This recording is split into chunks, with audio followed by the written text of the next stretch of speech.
Vamos continuar aqui a nossa transmissão, ainda falando sobre esse tema que pode ser definido ainda nesta tarde. Vou convidar aqui para a nossa transmissão o Luiz César Lopes, ele que é advogado regulatório e doutorando em Direito da Regulação na FGV. Muito obrigada pela sua participação aqui no Poder Expresso. A gente está tratando sobre esse projeto de lei que pode, então, autorizar o funcionamento de cassinos, também liberar o jogo do bicho, que ficou aí por muitas décadas, né, sendo proibido aqui no país, além de corridas de cavalo, bingo, enfim, uma série de jogos em todo o país. E a minha primeira questão, na verdade, é um ponto que é bastante colocado, inclusive, dentro do Congresso, pelos parlamentares e que diverge, inclusive, em vários temas, mas um deles é em relação à questão do crime organizado. Se de fato a aprovação de um projeto como esse, ele pode ajudar ou dificultar, né, a evitar de fato, dificultar que esse crime organizado no país ele consiga, né, chegar às pessoas por meio, por exemplo, de jogos que não são autorizados. Muito obrigada pela sua participação aqui no Poder Expresso. Imagina, sou eu quem agradece o convite. Bom, com relação a essa questão, me parece que o objetivo do projeto de lei é tentar retirar o monopólio do crime organizado desses jogos. Acho que o melhor exemplo ilustrativo é o jogo do bicho, né? Ao menos em tese, o jogo do bicho ele não tem nenhum problema efetivamente. O problema do Brasil sempre foi a operação dele.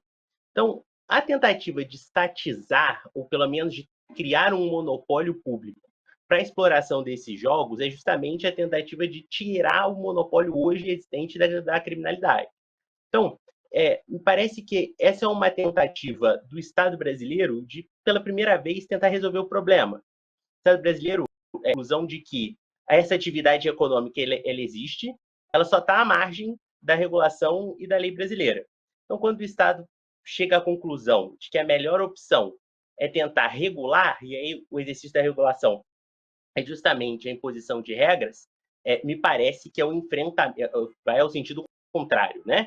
De que, na realidade, o Estado brasileiro, através de certos agentes operadores que vão cumprir determinados requisitos que o projeto de lei coloca, esses agentes operadores terão que se subordinar às regras estatais e, exatamente por isso, passariam de um cenário ilícito para um cenário lícito. Então, a gente tem, inclusive, um debate longo, né, a respeito desse processo e das próximas etapas, porque depois da aprovação pelo Congresso Nacional, teremos, então, a possível sanção do presidente com vetos ou não e, posteriormente, de fato, como se darão essas regras. Então, gostaria que você explicasse também para quem nos acompanha, entender que a aprovação do projeto não se trata de um fim ali dentro do Congresso, que ainda vai ter uma longa etapa, de fato, para que essas regras sejam aplicadas. Ah, não, com certeza. Veja, aqui a gente tem um cenário um pouco similar ao que a gente teve na lei das bets, né? Se a gente voltar lá na lei 14.790, de dezembro de 2023, a gente teve na lei das bets uma manifestação do Poder Legislativo, né, que fez a lei. Depois, a Secretaria de Prêmios e Apostas foi fazendo uma regulamentação geral desse assunto para depois começar a ter, depois da edição da lei, a gente teve a autorização dos agentes operadores, etc. Aqui, o cenário é parecido. Veja, aqui, uma vez aprovado o projeto de lei e uma vez passado, se ele não for vetado integralmente pelo presidente da República, tiver vetos parciais, ele vai seguir normalmente e o projeto de lei, ele naturalmente vai ser regulamentado pelo Poder Executivo, por quê? Porque o Ministério da Fazenda, a lei delega ao Ministério da Fazenda a regulamentação das suas disposições. Então, por exemplo, o Ministério da Fazenda é que vai supervisionar, então vai criar regras de supervisão desses agentes operadores, regras de fiscalização, regras de procedimentos para como punir, isso tudo fica na esfera do Ministério da Fazenda. Do ponto de vista prático, veja, por exemplo, no caso dos cassinos, o projeto de lei fala especificamente que eles devem, os agentes operadores, né, que vai explorar essa atividade, deve ser credenciado, essa expressão que a lei usa, credenciado no Ministério da Fazenda, e depois disso vão ser concedidas, né, as autorizações, e elas só podem ser, e essas autorizações só vão acontecer em cenários, em lugares, perdão, muito específicos. Então, a lei, por exemplo, fala que os cassinos vão funcionar em complexos integrados de lazer ou embarcações construídos especificamente para esse fim. Então, não é em todo local que pode se abrir voluntariamente um cassino. Quer dizer, o Estado brasileiro vai poder dizer, claro, com base no fim, onde esses cassinos vão poder funcionar ou não. Mas a ideia do projeto de lei, pelo contato que eu tive com ele, é justamente em linkar a exploração do cassino com o fortalecimento do turismo, que em tese é uma atividade que tem interesse público nacional. Você movimenta a economia e indiretamente você gera empregos, gera oportunidade de trabalho, enfim, faz a economia circular naquela região. E um ponto também interessante que vale a gente discutir é que a gente tem algumas atividades, como você citou, os cassinos, por exemplo, que exigem, né, um volume maior de recursos a serem investidos, a contratação de pessoas, por exemplo, um local ali, um complexo, por exemplo, onde esse cassino seria instalado, e tem outras atividades que seriam consideradas mais simples em relação, né, a um cassino, por exemplo, um jogo do bicho ou um bingo, e inclusive em relação a essa parceria ali com os estados, porque vai ser necessário também, né, você definir juntamente com os estados e municípios como é que vai ser feita, né, essa regulamentação toda, essa cobrança de impostos. Então, quero entender na sua avaliação, se, por exemplo, no caso de cassinos, essa regulamentação pode demorar um pouco mais e de outras atividades que seriam menos complexas, ali para você de fato conseguir fazer elas começarem a funcionar, se demoraria menos tempo, qual é a avaliação em relação a esses várias atividades que poderiam também estar em funcionamento aí a partir da aprovação desse projeto de lei? Claro, o projeto de lei, ele legaliza, vamos dizer assim, mais do que os cassinos, como você bem destacou, né? Um ponto interessante é que o projeto de lei, ele exige, a depender do que o agente for explorar, diferentes requisitos mínimos de capital social. Ou seja, por exemplo, desculpe, perdão, opa, voltei aqui, me desculpe, perdão, Imagina, Luiz, tranquilo. retornei. Eu dizia o seguinte, então exige diferentes características mínimas de capital social. Então, se alguém for explorar um cassino, eu tenho no mínimo 100 milhões de reais a exigir desse agente operador. No mesmíssimo sentido, eu tenho 10 milhões de reais para quem for explorar o jogo do bicho. Veja que isso impõe uma quantidade de observação do Estado muito maior. Então, o sujeito que explora o cassino, ele vai ter que ter um ritmo de supervisão, de controle muito maior de quem explora o jogo do bicho. Isso não é um juízo de valor, é um critério objetivo que a lei pressupõe, estipula. Com relação à cooperação dos Estados, o próprio projeto de lei fala de uma forma muito clara que compete à União, né, ao governo federal, fazer todo o processo de supervisão, controle e aplicar as sanções cabíveis. Então, por exemplo, imagina a hipótese de que exista, lá no projeto de lei, fala que não pode ter menor de idade no cassino, e isso é uma ação que é prevista como infração administrativa. Então, se por um acaso, na fiscalização, se demonstrar que tem um menor de idade dentro desse ambiente, a gente vai ser punido. E a questão central é a União, é o governo federal que pune esse agente operador que permitiu que isso acontecesse.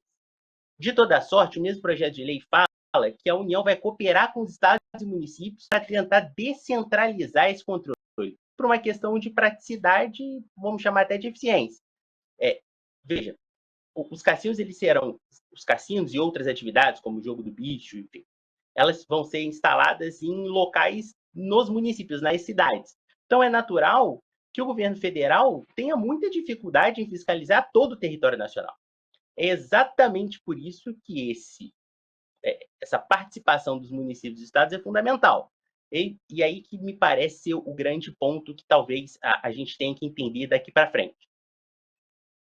As questões mais complexas ficam para o governo federal. Como sancionar, como controlar, como supervisar. Quem é que, no limite, vai fazer essa aplicação? Os municípios, no dia a dia. Então, o município vai fazer o procedimento de fiscalização, claro que pode contar com o apoio de órgão federal, etc. Mas a grande questão central não existe um olho propriamente prático, né? Não existe só a União, só o governo federal vai atuar nisso. Na realidade, vai haver uma cooperação entre todos esses entes federativos, seja nos estados, seja no município, enfim, seja o governo federal. E eu queria uma avaliação sua também em relação às bets. A gente já pode ter uma noção de como pode, por exemplo, funcionar uma regulamentação desse outro projeto, tendo como base, nesses últimos anos, né, essa regulamentação das bets. Dá para avaliar se foi bem sucedida, se não foi, se a gente ainda tem um percurso também muito longo para seguir em relação a essas apostas esportivas e jogos online? Claro. Primeiro, só pedir perdão pela pequena falha técnica que eu tive aqui na resposta da última pergunta, mas com relação às apostas de cota fixa, com relação às bets, elas existem em um outro cenário regulatório, né? Então vamos voltar só para entender o que a gente entende como bet, né? O que é bet no sentido prático. Você tem as apostas e os jogos online. O projeto de lei trata dos jogos online, ou seja, ele pega, a intenção dele é pegar toda aquela regulação que se tinha sobre os jogos online, ou o que a gente chamava de cassinos virtuais, e pegar essa realidade e regular junto com os cassinos físicos. Então, o legislador, né, o Congresso Nacional está falando assim, eu, no primeiro momento, regulei esses jogos online, esses cassinos virtuais, junto com as apostas esportivas. Agora o Congresso Nacional está dizendo, essa foi uma escolha equivocada. O Congresso Nacional está dizendo, agora, essa regulação que acontecia junto com as apostas esportivas passa a funcionar dentro de atividades similares. Porque no Brasil a gente tinha um certo paradoxo, né? Veja que coisa. No Brasil a gente tinha, com a 14.790, as apostas esportivas reguladas, então aquelas chamadas apostas de cota fixa, onde eu tenho uma odd já pré-determinada, ela não muda, ela vai continuar existindo naquela modalidade. Num outro sentido, os cassinos virtuais, jogos online, eles tinham a mesma regulação das apostas esportivas. O Congresso Nacional chegou à conclusão, no meu sentir, uma feliz conclusão, de que essa não é a regulação mais apropriada. Então, ela vai passar a regular, junto com os cassinos físicos, os cassinos virtuais, porque no Brasil, como eu disse, a gente tinha esse paradoxo. Existia a possibilidade de se ter cassinos virtuais, que são muito mais acessíveis às pessoas, tem uma facilidade de transferência de capital muito mais rápida, né? De uma pessoa da sua conta bancária direto para uma plataforma online, e não tinha autorização dos cassinos físicos, que teoricamente oferecem uma resistência muito maior para quem vai jogar.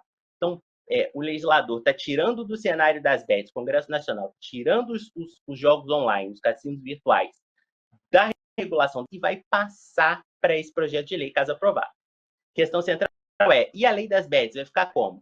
A gente vai ver como o ambiente político vai se comportar, mas se seguir tudo como está, assim, pré-determinado, as bets vão ficar só com as apostas esportivas. E aí a gente vai ter que repensar como é que vai funcionar a regulação disso no país. Luiz, só para a gente arrematar esse assunto, né? Várias pessoas questionam essa questão do vício. A gente até conversou ainda há pouco com uma psicanalista que isso pode gerar, que esse projeto. Então a gente tem prós e contras, uma possibilidade ali de você ter um mercado regulado com a arrecadação para o governo, que também vai de forma indireta ali para outros setores, e direta também, que eles estão prevendo para a saúde, segurança, formação de atletas, também possivelmente a geração de empregos. De outro lado, a gente tem essa questão do vício, que a gente, né, conversou ainda há pouco com uma especialista também, uma psicanalista, e também essa questão da fiscalização. Queria que você fizesse um balanço geral aí sobre a possibilidade aí de aprovação desse projeto. Bom, e aqui a gente tem, como você bem destacou, tem dois lados da questão, né? Você tem, de um lado, uma questão que são os efeitos positivos decorrentes dessa atividade, então, como você bem destacou, geração de emprego, a economia fica mais aquecida, consumo, mas, por outro lado, eu tenho uma questão séria, que é a questão do vício patológico. Bom, no direito, quando a gente estuda de loterias, jogos, apostas, etc., todo o direito brasileiro, ele seguia por um princípio maior, que eu vou chamar aqui, de jogo responsável. Então, toda a ação dos agentes operadores ou do Estado brasileiro tem que ser no sentido de preservar o apostador e tirar ele ao máximo desse contário com as plataformas de aposta. Exatamente por isso que aí eu vou voltar mais uma vez a fazer esse comparativo com as bets. Foi exatamente por isso que a lei das bets ofereceu não só as suas próprias previsões, né, mas também a regulamentação do Ministério da Fazenda e também a participação do CONAR, né? As pessoas às vezes não veem, mas o CONAR, né, como entidade responsável pela autorregulamentação da publicidade no Brasil, tem lá algumas regras sobre publicidade, ou seja, para tentar tirar a pessoa desse contato diário. O jogo responsável, ele tem por um objetivo maior e com razão, tratar as apostas, em geral, como entretenimento. Completamente diferente que a gente vê em algumas oportunidades que tratam a aposta como uma espécie de ganha-pão. Então, me parece que aqui a gente tem que ter o mesmo sentido. Uma vez que a atividade é legalizada, e o Brasil deu esse passo, agora o passo seguinte é como não fazer que essa atividade